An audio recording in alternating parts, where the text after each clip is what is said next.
તો વિદ્યાર્થી મિત્રો, આજે આપણે અર્થશાસ્ત્રની અંદર પ્રકરણ 7 ભારતીય અર્થતંત્ર. તો એમાં સૌથી પહેલાં આપણે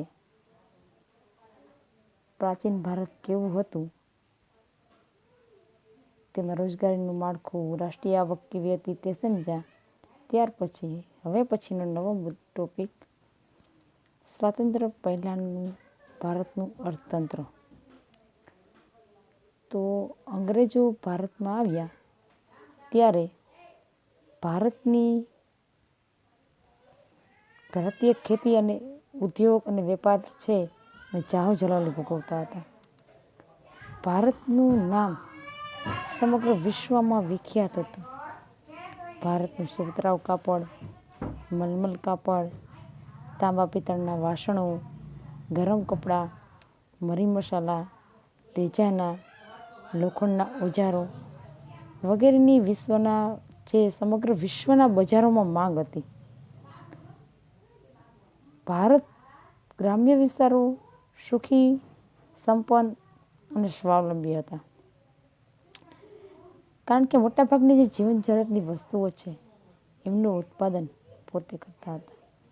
ગૃહ ઉદ્યોગો અને નાના પાયાના ઉદ્યોગોનો વ્યવસ્થિત વિકાસ થયો હતો. ભારતના વેપારમાં નિકાસો પ્રાધાન્યતા ધરાવતી હતી.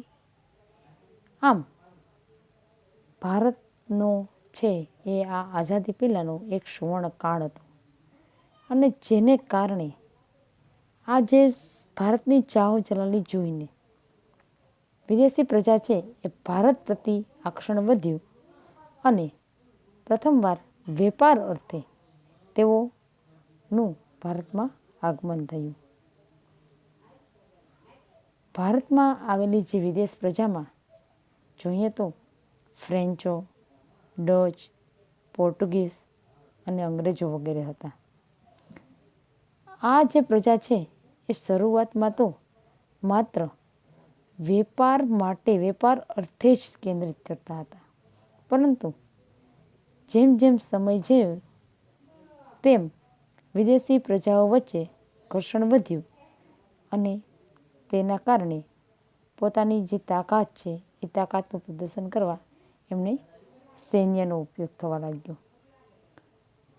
જેમાં પૈકી અંગ્રેજ સૈન્ય છે એ વધુ શિસ્તના આગ્રહી હોવાથી, તેમજ ઇંગ્લેન્ડ છે એ ઇંગ્લેન્ડનો રાજકીય સાથ મળતા તેઓએ ધીરે ધીરે ભારતમાં પોતાની જે સત્તા છે એ સત્તા હાંસલ કરવા પ્રયત્નો કર્યા.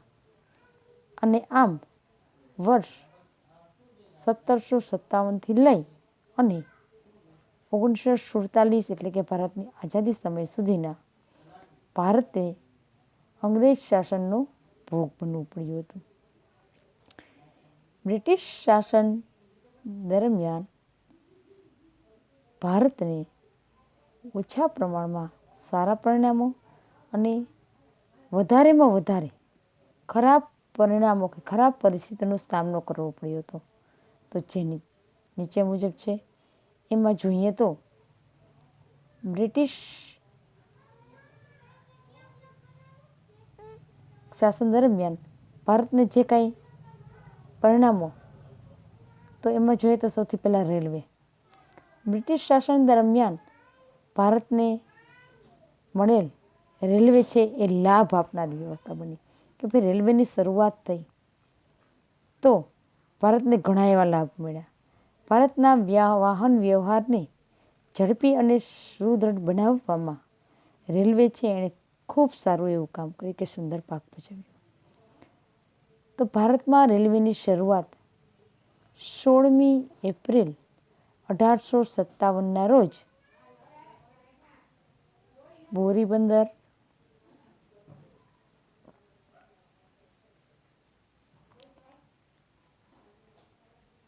જે આજનું મુંબઈ CST થી લઈને થાણાના પ્રથમ રૂટ દ્વારા થઈ, જે 1947 સુધીમાં તો 53,000 કિમી લંબાઈ ધરાવતી હતી, અને 68 લાખ પ્રવાસીઓ છે એ પ્રવાસીઓને લાભ આપનારી આ એક ખાનગી સંસ્થા હતી. ત્યાર પછી જોઈએ તો માર્ગ પરિવહનમાં, તો કે અંગ્રેજોના શાસન દરમિયાન 1855માં જાહેર બાંધકામ ખાતાની રચના કરવામાં આવી હતી. તો ભારતમાં રોડ રસ્તા બાંધકામની જવાબદારી છે, તમામ જવાબદારી છે એ બ્રિટિશ શાસન છે એમણે ઉપાડી લીધી હતી. અને 19મી સદીના અંત ભાગ સુધીમાં તો કુલ 2,78,420 કિમી રસ્તા હતા, જે વધીને 1943 સુધીમાં એ રસ્તાની લંબાઈ 4,47,105 કિમી થઈ, જે પૈકી 32% પાકા રસ્તા અને 68% એમાં કાચા રસ્તાઓ હતા. ત્યારબાદ જોઈએ તો કે ભાઈ બેન્કો, તો વર્ષ 1770માં ખાનગી ક્ષેત્રમાં સૌ પ્રથમ બેંકની શરૂઆત થઈ, જે 1946 સુધીમાં 700થી પણ વધારે સંખ્યામાં એનો વિકાસ થયો. ઈસવીસન 1935માં ભારતીય reserve bank of India RBI ની રચના થઈ, અને આ બાબત છે એ પણ ઘણી નોંધનીય બાબત હતી. ત્યારબાદ જોઈએ તો સામાજિક માળખું, કે અંગ્રેજ શાસન દરમિયાન થયેલા અન્ય ગણનાપાત્ર કાર્યોમાં, જેમ કે બાળકોને દૂધપીતી કરવાનો રિવાજ નાબૂદ કરવામાં, પિંડારાનો નાશ કરવામાં, અને જે સતી પ્રથાનો રિવાજ, જે કુરિવાજ હતા, એ કુરિવાજ રોકવામાં ભારતીયોને આપેલ જે સાથ સહકાર છે, એ સાથ સહકાર છે એ ખૂબ સારો એવો ગણવામાં આવે છે. ત્યારબાદ જોઈએ તો ખેતી. અંગ્રેજ શાસન દરમિયાન ભારતના જે ખેડૂતો છે એ ખેડૂતો પાસેથી ઊંચા દરે લેવાતું જમીનનું મહેસૂલ, ત્યારબાદ કે જમીનદારોની જે પ્રથા છે એ જમીનદારોની પ્રથાને પ્રોત્સાહન મળે, ખેડૂતને સુરક્ષા અને સલામતી ન આપવી વગેરે દ્વારા ભારતના ખેડૂતો છે એ ખેડૂતોનું ભારે શોષણ થયું, જેથી આ ભારતના ખેડૂતો છે એ દિન પ્રતિદિન ગરીબીના ભોગ બન્યા, અને કેટલાક ખેડૂતો છે એ તો ખેત મજૂર બની ગયા. આ ઉપરાંત અંગ્રેજોએ જે બ્રિટિશરો છે એમણે ખેતીનો પોતાનો સ્વાર્થ સાધાય એ માટે ખેતીનો ઉપયોગ શરૂ કરાવ્યો, અને જેના લીધે ભારતના જે કંઈ ખેડૂત છે એને ખૂબ નુકસાન થતું. અને છેલ્લે અંતે એ બ્રિટિશ શાસનને કારણે ખેતી અને આપણા જે ખેડૂતો છે એ બંનેની સ્થિતિ કથળી કે પાયમાલ થયા. અને આ ઉપરાંત બ્રિટિશની જે ઔદ્યોગિક ક્રાંતિ બાદ કાપડ ઉદ્યોગમાં ગળીની જરૂરિયાતમાં વધારો થયો, તેથી બ્રિટિશ સરકાર છે એમણે ગળીનું ઉત્પાદન અને ગળીની નિકાસ વધે તેવા પ્રયત્નો કર્યા. પરંતુ જે ખેડૂતો છે ગળીનું ઉત્પાદન કરતા હતા, એ ખેડૂતો છે એને વાવેતરના માટે પૂરતું ધિરાણ ન અપાતું હતું, અને જો કોઈ પણ કારણોસર ગળીનો પાક છે, કોઈ પણ ખેતીનો પાક છે નિષ્ફળ જાય, તો ધિરાણ ભરપાઈ ન કરી શકવાથી ખેડૂત છે એ દેવાદાર બની ગયા, અને આમ ખેડૂતોના જે હાલ છે બેહાલ થયા, કે એની સ્થિતિ છે કથળી. ત્યાર પછી જોઈએ તો કે મહેસૂલનો દર, તો કે ઈસ્ટ ઇન્ડિયા કંપનીએ વિશિષ્ટ જે રાજા છે એ રાજા પાસેથી મહેસૂલ ઉઘરાવવાની સત્તા છે એ મેળવી, એમની પાસેથી એ મહેસૂલ ઉઘરાવવાની રાજા પાસે સત્તા છે છીનવી લીધી, મેળવી લીધી, અને ભારતના જે જમીન માલિકો છે એમની પાસેથી ઊંચા દરે મહેસૂલ ઉઘરાવવાનો પરવાનો છે મેળવ્યો, જે જમીનદારો પાસે હતો. બ્રિટિશ સરકાર દ્વારા ખેડૂતની ખેતીની જે આવક હતી એ આવકનો અડધો ભાગ જેટલા ઊંચા દરે મહેસૂલ ઉઘરાવવાની નીતિ છે એ નીતિ ઘડવામાં આવી હતી. અને એ ઉપરાંત મહેસૂલ ઉઘરાવવામાં બ્રિટિશ સરકાર છે એ ઘણી વખત જુલ્મો પણ કરતી, ખેડૂતોને શારીરિક રીતે એને કનડતી પણ. તે ખેડૂતોને દંડ કરતી, મિલકત જપ્ત કરતી અને ખેડાણના જે હેતુઓ છે એ હેતુથી આપેલ જે જમીન છે એ જમીન પાછી લઈ લેતી હતી. આમ આવા જે નિર્ણયો છે એ નિર્ણયોને કારણે ભારતીય ખેતીને ખૂબ મોટું પારાવાર નુકસાન થયું. ત્યાર પછી ઊંચા કરવેરાના ઊંચા દરો. તો કે બ્રિટિશ શાસનના સમય દરમિયાન કરવેરાની જે આવક હતી એ અંગે આપણા દાદાભાઈ નવરોજીની ગણતરી મુજબ ઈસવીસન 1876માં ઊંચી આવકવાળા બ્રિટનમાં કરવેરા દ્વારા રાષ્ટ્રીય જે આપણી કુલ રાષ્ટ્રીય આવક છે એ આવકના 8% જેટલો હિસ્સો આપતા હતા. અને જ્યારે બ્રિટિશ સરકાર છે ભારતમાં નીચી આવકવાળા પાસેથી 15% જેટલો રાષ્ટ્રીય આવકનો હિસ્સો છે એ કર રૂપે લઈ લેતી હતી. દાખલા તરીકે જોઈએ તો કે ભાઈ મીઠા પરનો કરવેરો.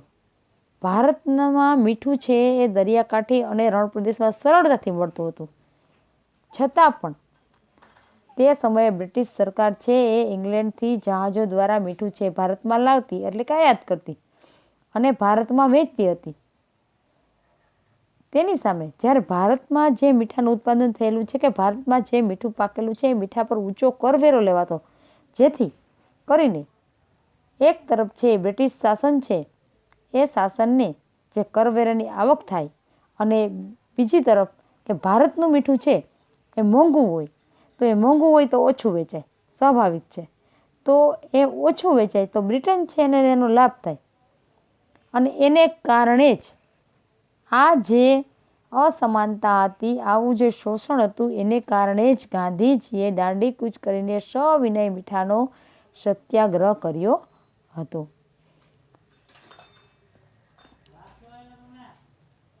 ત્યાર પછી તો કે જકાતના વિવિધ દરો. જકાત કોને કહે છે? તો કે આયાત અને નિકાસ થતી વસ્તુ પર જે કરવેરો નાખવામાં આવે છે, જે ટેક્સ નાખવામાં આવે છે, તેને આપણે જકાત કહીએ છીએ. ઈસ્ટ ઇન્ડિયા કંપનીએ મુઘલ બાદશાહ પાસેથી 1716માં સનદ એટલે કે પરવાનગી મેળવી હતી કે તે દેશ પૂરતી જકાતોમાં માફી મેળવી હતી. ઈસ્ટ ઇન્ડિયા કંપની છે એણે મુઘલ જે બાદશાહ આપણા એની પાસેથી અમુક પોતાના વિસ્તાર પૂરતી કે ભાઈ આપણે જકાતની માફી, તો તેનાથી વિરુદ્ધ ભારતીય વેપારીઓ છે એને વિવિધ પ્રદેશની જકાત ભરવી પડતી હતી.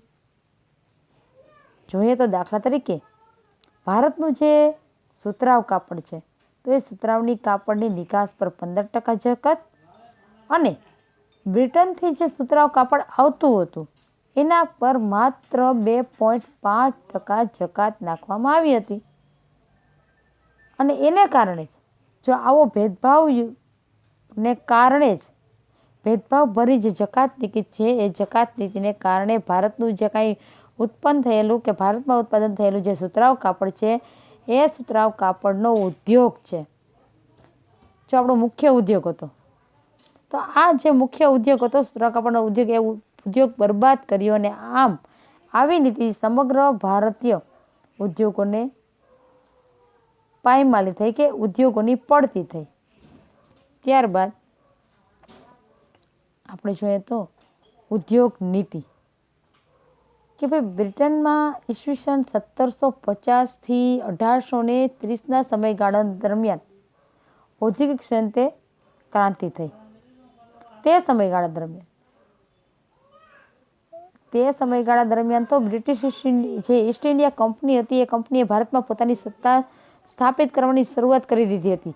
જ્યારે ઈસવીસન 1858 સુધીમાં દેશનો મોટો ભાગ અંગ્રેજોના શાસન નીચે કે અંગ્રેજોના તાબા નીચે આવી ગયો હતો.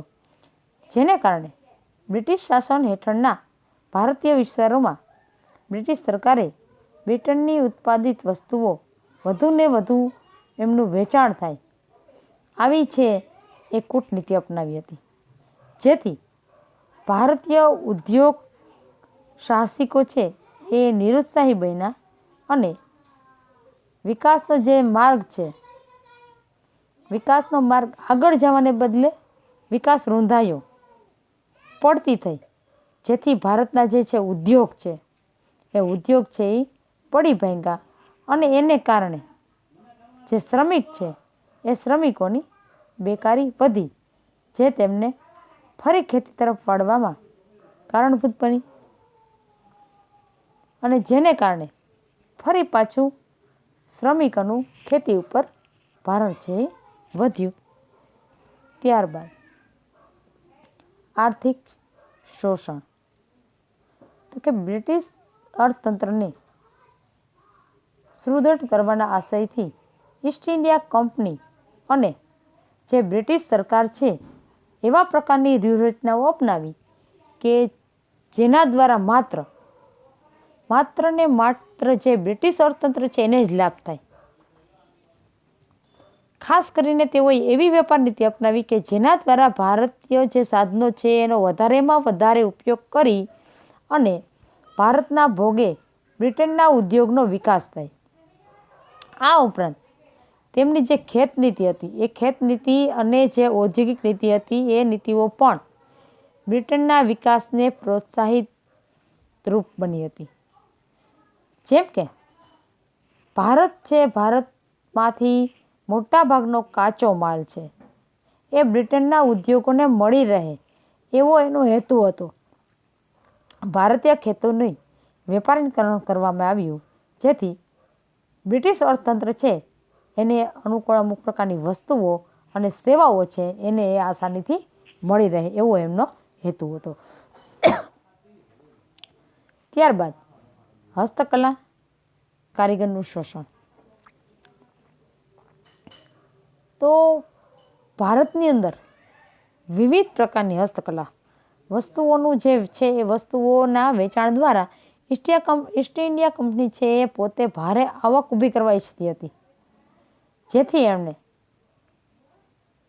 આંતરિક જે વેપાર છે એ વેપારમાં ઇજારાનો લાભ લઈ અને હસ્તકલાના જે કારીગરો છે એ કારીગર પાસેથી એમણે શું કર્યું તો કે એ કારીગર છે એમની પાસેથી એણે બજાર કિંમત કરતાં 15થી 40% ઓછી કિંમતે વસ્તુ ખરીદી લેતા અને જો પણ કોઈ પણ કારીગર છે આ વસ્તુઓ નીચા ભાવે આપવા માટે આનાકાની કરતા તો તેઓ અંગ્રેજો દ્વારા તો એ વ્યક્તિ છે એના ઉપર અંગ્રેજો દ્વારા છે એ શારીરિક કે અમુક પ્રકારના જુલમો કરવામાં આવતા કે નહીં, તમારે ફરજિયાત અમને આપવું જ પડશે. ત્યારબાદ છે મૂડીરોકાણનો પ્રવાહ. કે વિદ્યાર્થી મિત્રો, બ્રિટિશ શાસન દ્વારા જે ભારતની અને બ્રિટનની જે મૂડીનું રોકાણ કરવામાં આવ્યું તેની દિશા છે એ બ્રિટન તરફી એટલે કે ભારત વિરોધી રાખવામાં આવી હતી. એટલે કે આ જે મૂડીરોકાણ હતું એ મૂડીરોકાણથી ભારત પર અંગ્રેજોનું સામ્રાજ્ય છે એ કાયમ રહે અને જે બ્રિટિશ અર્થતંત્ર છે તેનો સઘળો લાભ મળે તેવું આયોજન કે પ્રયોજન કરવામાં આવ્યું હતું.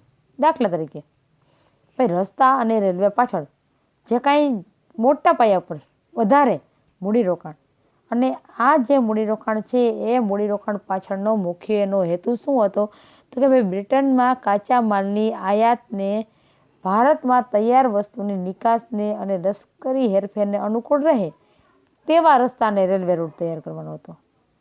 કે ભાઈ રસ્તા અને રેલવે છે એ જો થઈ જાય તો બ્રિટનમાં કાચા માલની આયાત અને ભારતમાં જે તૈયાર વસ્તુ છે એ વસ્તુની નિકાસ અને જે લશ્કરી હેરફેર છે જો રસ્તાઓ હોય તો આ અનુકૂળતા રહે. આ ઉપરાંત રેલવે માટેના ઉચ્ચ તજજ્ઞો અને જે અધિકારીઓ છે રેલવેમાં જેના ટોચ પરના અધિકારીઓ છે, તો એ અધિકારીઓ છે બ્રિટનથી ઊંચા દરે ભારતમાં લાવવામાં આવ્યા અને બ્રિટિશ શાસન દ્વારા શિક્ષણ પાછળ મૂડીરોકાણ કરી અને બ્રિટિશ સરકારને અનુકૂળ એવા કારકુનો મળી રહે તેવું જ શિક્ષણ અપાતું અને મૂડીરોકાણ ખર્ચ કરવામાં આવ્યું. આમ તમામ મૂડીરોકાણનો ખર્ચ છે ઊંચા વ્યાજ દરે બ્રિટનમાંથી મૂડી લાવી ગોઠવવામાં આવ્યું અને સમગ્ર જે કાંઈ બોજો છે એ સમગ્ર ભારણ છે જે કાંઈ મૂડીનું એ બધું છે ભારતના માથે જ લાદવામાં આવ્યું. વિવિધ ભરણાનો બોજો કે ભાઈ ભારત બ્રિટિશ હુકુમત વહીવટનો ચાર્જ પણ ચૂકવવો પડતો હતો, જે હોમ ચાર્જિંગ એટલે કે ભરણા તરીકે ઓળખાતો હતો. જે બ્રિટિશ સરકાર છે વહીવટ કરે, હુકુમત કરે તો એ વહીવટનો ચાર્જ પણ એમને ચૂકવવા પડતો હતો ભારતે. તો કે ભારતે બ્રિટિશરોને આવી કેટલીક ચૂકવણી કરવી પડતી હતી, જેમ કે બ્રિટિશ અધિકારીઓ છે એ અધિકારીઓના પગાર કરવા, તેમને પેન્શન આપવું, પછી અમુક પ્રકારના ભથ્થાઓ આપવા, લશ્કરનું ખર્ચ, દેવા પર વ્યાજની ચૂકવણી, આ બધાનો સમાવેશ થતો હતો. જેના આધારે બનતું જે બજેટ છે એ બજેટ છે એ બ્રિટનમાં રજૂ થતું અને ઈસવીસન 2424-25ના જે વર્ષ છે એ વર્ષમાં 300 લાખ પાઉન્ડ જેવી જંગી રકમ છે ચૂકવવી પડતી હતી, જે ઈસવીસન 1945માં 1350 લાખ પાઉન્ડ થવા પામી હતી. એટલે કે ક્રમશઃ એમાં વધારો થતો ગયો. તો આવી જે વિશિષ્ટ ચૂકવણીઓ છે એને આધારે ભારત દેશ છે એ ગરીબ અને ભારતના ભોગે બ્રિટન છે એ કેવું બન્યું તો કે ધનવાન બની ગયું. અને અંતે 15મી ઓગસ્ટ 1947ના રોજ અંગ્રેજ છે ઘણી લડતો પછી ઘણા સત્યાગ્રહો થયા, ઘણા શહીદો થયા, બહુ મોટી લડત પછી અંગ્રેજો છે 15મી ઓગસ્ટ 1947ના રોજ અંગ્રેજ છે ભારત છોડીને ગયા. ત્યારે જે ભારતની પરિસ્થિતિ હતી ત્યાંની ખેતી, ઉદ્યોગ અને વેપાર, આ છે એ બધાની પરિસ્થિતિ ખૂબ જ કંગાળ થવા પામી હતી. લગભગ માનો તો 100 જેટલા વર્ષના ગાળામાં દેશની છે માથાદીઠ આવક હતી એ આવક છે એ ઘટવા પામી હતી. અને ભારતીય જે અર્થતંત્ર છે એ અર્થતંત્ર ઇંગ્લેન્ડ કરતાં પણ વધારે સમૃદ્ધ હતું. તે બ્રિટિશ શાસનના શોષણને કારણે ઇંગ્લેન્ડની સરખામણીએ ખૂબ જ પ્રમાણમાં એક સમયે જે ભારતનું અર્થતંત્ર ઇંગ્લેન્ડ કરતાં પણ વધારે સમૃદ્ધ હતું, એ આજે બ્રિટિશ નું શાસન આવ્યું એનું શોષણ કર્યું એ લોકોએ ભારતનું, અને એને કારણે આજે તે સમયે ઇંગ્લેન્ડની સરખામણીએ ખૂબ જ ભારત છે એ ગરીબ બની ગયું હતું.